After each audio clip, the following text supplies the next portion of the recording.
ನೀವು ನೋಡ್ತಾ ಇದ್ದೀರಾ ಟೈಮ್ 9 ನ್ಯೂಸ್. ನಾನು ಪ್ರಭುದೇವ್. ತಾಲೂಕು ಕಚೇರಿ ಸರ್ವೆ ಮತ್ತು ನೋಂದಣಿ ಇಲಾಖೆಗಳಲ್ಲಿ ಎಲ್ಲಾ ಭೂ ದಾಖಲೆಗಳನ್ನ ಡಿಜಿಟಲೀಕರಣ ಮಾಡುವಲ್ಲಿ ರಾಜ್ಯದಲ್ಲಿ ಎಲ್ಲಾ ತಾಲೂಕು ಆಡಳಿತ ಕಚೇರಿಗಳಲ್ಲಿ ಇವತ್ತು ಚಾಲನೆಯನ್ನ ಕೊಡಲಾಗಿದೆ. ಈ ಕಾರ್ಯಕ್ರಮವನ್ನ ತಿಪಟೂರು ತಾಲೂಕಿನ ಶಾಸಕರಾದಂತ ಕೆ ಷಡಾಕ್ಷರಿ ಅವರು, ಉಪವಿಭಾಗಾಧಿಕಾರಿ ಸಪ್ತಶ್ರೀ, ತಹಶೀಲ್ದಾರ್ ಪವನ್ ಕುಮಾರ್ ತಾಲೂಕು ಕಚೇರಿಯಲ್ಲಿ ಈ ಹಳೆಯ ದಾಖಲಾತಿಯನ್ನ ಸ್ಕ್ಯಾನಿಂಗ್ ಮಾಡೋದರ ಮೂಲಕ ಉದ್ಘಾಟಿಸಿದ್ದಾರೆ.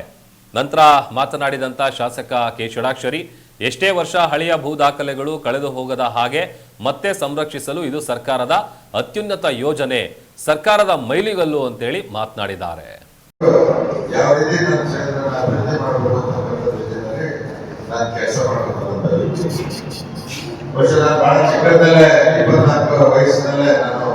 ಸಮಾಜ ಸೇವೆಗೆ ಸೊ ಎಲ್ಲ ಕಷ್ಟಗಳನ್ನ ನಾನು ನೋಡಿದ್ದೇನೆ. ಮತ್ತೆ ಎಲ್ಲ ವಿಚಾರಗಳನ್ನು ನೂರಷ್ಟು ಅರಿವುಡಿಸ್ಕೊತಿದ್ರು. ಅದು ಸ್ವಲ್ಪ ಸಾಮಾನ್ಯ ಜ್ಞಾನ ಇಟ್ಕೊಂಡು ಜನರ ಜೊತೆ ಸ್ಪಂದಿಸಬೇಕಂತ, ಜನರ ಕೆಲಸ ಮಾಡಬೇಕಂತ ನಾನು ಚಿಕ್ಕದಿಂದ ಬೆಳೆದು ಕಂಡು ಬಂದಿದ್ದೇನೆ. ಆ ನಿಟ್ಟಿನಲ್ಲಿ ಅದಕ್ಕೆ ಉದಾಹರಣೆ ಈ ಬಿಲ್ಡಿಂಗ್ ನೋಡ್ಬೋದು. ಈ ಬಿಲ್ಡಿಂಗ್ ಕಳಿಸ್ಬೇಕಾದ್ರೆ ನಾನೆಲ್ಲ ಚಿಂತೆ ಮಾಡಿ ರೈತರು ಒಂದು ಕಾಲದಲ್ಲಿ ಹೆಣ್ಗಳು ಗೊತ್ತಿಲ್ಲ ಕಡಿಮೆ ಮಾಡಿಸಿದ್ರು.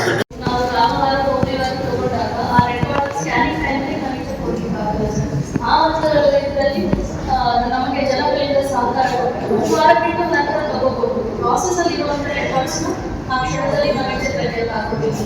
ಸೊ ಅಂತ ಸಂದರ್ಭ ಬಂದಾಗ ನಮಗೆ ನಾವು ರೈತರಲ್ಲಿ ಏನ್ ಮನವಿ ಮಾಡ್ತೀವಿ ಅಂದ್ರೆ ಆ ಒಂದು ತಾತ್ಕಾಲಿಕ ಅವಧಿ ಅಂದ್ರೆ ಒಂದ್ 2-3 ದಿವಸ ಅವಧಿಗೆ ನಮಗೆ ಸಹಕಾರ ಕೊಡಬೇಕು ಅಂತ ಹೇಳಿ ನನ್ನ ಮಾತು.